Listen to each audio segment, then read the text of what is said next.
Welcome back to another one. In this video, we're checking out the Nelko thermal printer. Very similar to the Rollo in form. This one is a Bluetooth model. There's a USB cable, a thumb drive, 2.0 USB to Type-C or 3.0. User manual and some free labels.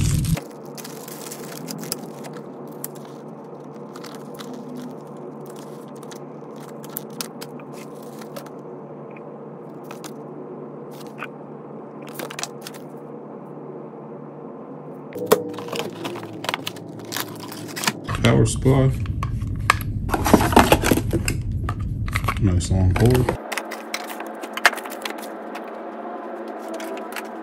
And the printer here.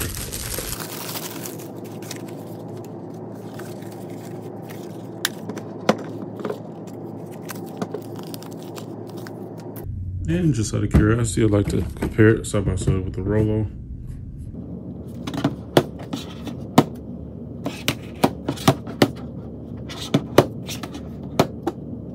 Got the power, USB, and power input.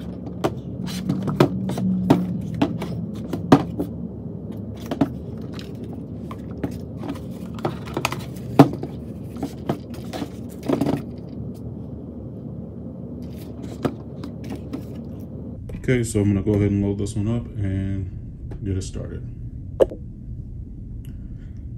All right, I'm back. I got the printer cable power, the printer power cable going. About to connect the USB. I'm actually gonna utilize this adapter. There's a computer I have here, there's Type-C.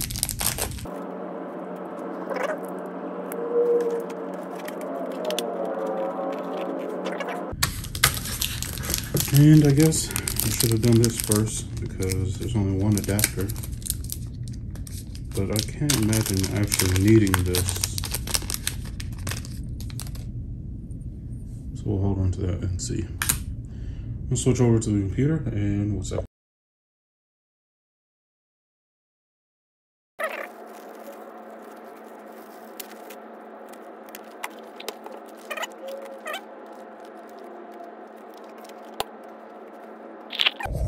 So for anybody not familiar with this type of printer, the labels are on the outside of the printer at all times, whether it's a roll or a fan fold. This is something similar to the Rollo, but for this guy, everything's on the outside. It didn't come with a stand, and I didn't see any to buy, but if you're doing fan folds, you don't really need a stand. All right, so I'm gonna power it up.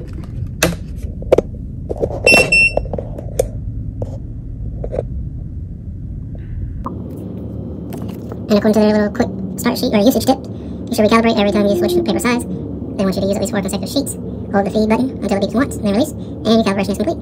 Darkness settings are done on the computer. And on this other side I showed you earlier, this is all in the computer as well. So hold it till it beeps once.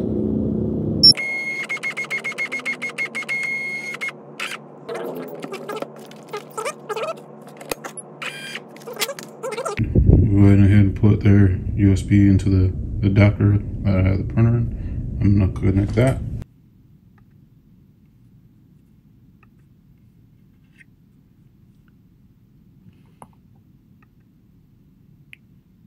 This is the Mac option.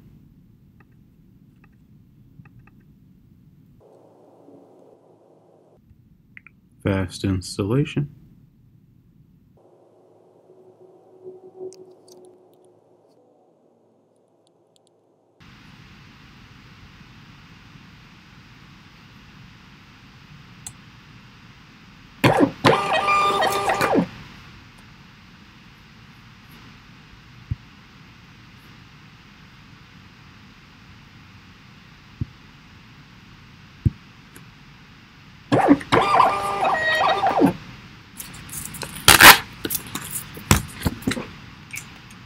This is the first one I printed here.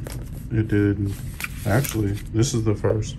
And this one, when I printed this one, it was after I connected it with a wire, and for some reason it was a blank. I think it may have been because I had disconnected the USB. Close, open it back up, printed this one. I forgot to switch the label size again, so I switched that. Once I did, I got this one. And everything looks good. The quality looks better than my Zebra printer until I figured that monster out. But if you guys want to see anything tested with this particular model, have any questions, let me know. I'm probably going to do another video on Windows and mobile, but here it is for this one. We'll catch you in the next one. Oh, and as always, thank you for all the likes, comments, and subscribes.